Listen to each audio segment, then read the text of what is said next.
पद्मश्री नाट्यकार मनोरंजन दास को राज्यस्तरीय जयंती उत्सव पालित 42 मौजा स्थित पाटना ग्राम स्थित दयानिधि प्रतिभा विकास प्रतिष्ठान अनुकूल विशिष्ट पद्मश्री नाट्यकार मनोरंजन दास को राज्यस्तरीय जयंती उत्सव जन्ममाटी आडंबर सहकारे पालित हो समारोह में ओडिशार विशिष्ट विद्वान साहित्यिक कवि और प्रशासक मान जोगदे नाट्यकार स्मृतिचारण करते। उत्सव में नीलमाधव महाविद्यालय ओडिया भाषा और साहित्य विभाग मुख्य डॉक्टर निरोध कुमार मंत्री मुख्य अतिथि भाव जोगदेइथिबा बेले किस विश्वविद्यालय सहकारी अध्यापिका डॉक्टर देवभूति पट्टनायक मुख्य वक्ता भाव जोगदेइथिले। अन्यतम सम्मानित अतिथि भाव डॉक्टर वनप्रभा परिड़ा और स्वतंत्र अतिथि भाव डॉक्टर स्वरंजन लेंका उपस्थित थे। अतिथि मानक द्वारा प्रदीप प्रज्वलन पूर्वक कार्यक्रम शुभारंभ ओडिया साहित्यर आगथाणी साहित्यिक गोपीनाथ महांती कान्हचरण महांती और नाट्यकार मनोरंजन दास तैलचित्र उन्मोचन करा। अनुष्ठान तरफ मिर्जा सराफत बेग सभा परिचालना करने संपादकीय वार्ता पाठ करते। कार्यकारी सभापति अनिल कुमार दास अतिथि मानक परिचय प्रदान करते। अवसर में एक साहित्यिक आसर कविता पाठोत्सव अनुष्ठित होता। परिशेष में अनुष्ठान संपादक श्री नारायण चंद्र महांती धन्यवाद अर्पण करते। कटक सदर अफसर अली रिपोर्ट आवाज ओडिशा। मो Kalinga institute of social science KISS मानित विश्वविद्यालय ओडिया भाषा साहित्य विभाग वरिष्ठ अध्यापिका श्रीमती देवभूति पट्टनायक तार आउ गोटे परिचय मो ये पटना गाँव बोहू ये मोर आउ गोटे निबिड़ परिचय माटी सहित आज 104तम मनोरंजन दास पद्मश्री मनोरंजन दास जन्मतिथि रे मुझे अतिथि भाव में आसी मो माटीर मो घर मोर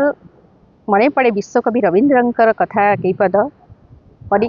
तुम्हार कीर्ति रचे तुम्हें जे महत ताई तब जीवने रथ पश्चात फिरिया जाए कीर्ति जे तुम्हार बार बार कीर्ति तब पड़े ताई आछे हेता तुम्हें नाओ मनीष चली जाए मनीष नश्वर देह माटी मिसी जाए कि कीर्ति तक अमर कर रखे। नाट्यकार मनोरंजन दास नहांती नश्वर देह माटी मिसी जाइए किंतु जो अमर कृति जो नाटक से आज मृत्युंजय करके रखी आज पर्यंत ओडिया भाषा साहित्य बंची रही से पर्यंत मनोरंजन दास नवनाट्य आंदोलन पुरधा भगीरथ भाव में बंची रही एवं आम भाषा साहित्य को जो समृद्धि से दे जाइए आमर ओडिया भाषा साहित्यर सारस्वत भंडार को जो समृद्ध करिसेंती से समस्त ओडिया पाई प्रात स्मरणीय ही रहे। मो ना नारायण चंद्र महांती कटक सदर 42 मौजा पटना ग्राम आम घर सर मनोरंजन मोर हूँ मौसा पु भाई आमर घर पछपटे घर माउसी घर मोर से कटक वर्धमान कोठी रहती आउ सी जो प्रकार नाटक नहीं जो प्रकार स्मृति सब रखी जाइए कई भूली पारे आम ये जमी खंडिक भी तो मुझे किनी आज जहाँ मुझे निजक धन्य मन कर जन्म जयंती एवं श्राद्ध उत्सव पालन हो प्रत्येक दिन आम सबू महापुरुष मानक जगन्नाथ सहित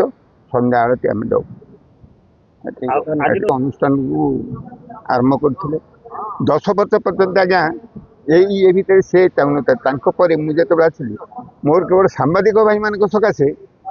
आज मुझे चारिआडे अनुष्ठान कीर्तिकलाप सब प्रचारित है। धन्यवाद देवी मोर सांबादिक भाई मान कहीं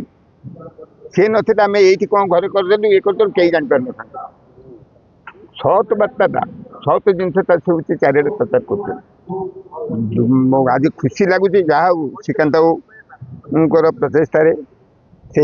सी हूँ उपदेष्टा सबू सांबादिक माने बहुत दूर आसी बर्तमान आमर से हूँ कार्यकारी सभापति अच्छा जहाँ से सब अनुष्ठान गुराक करें सहयोग कर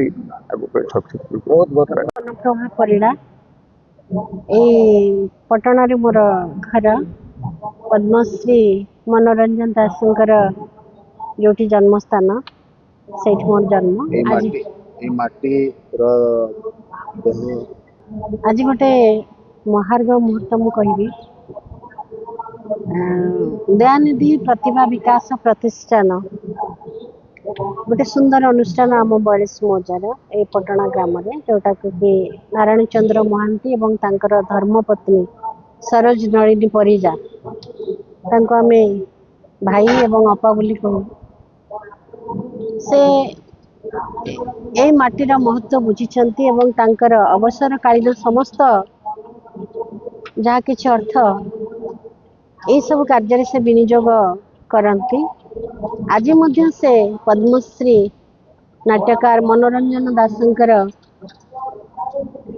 जन्म दिवस अवसर रे गोटे सुंदर सभार आयोजन करिसेंती।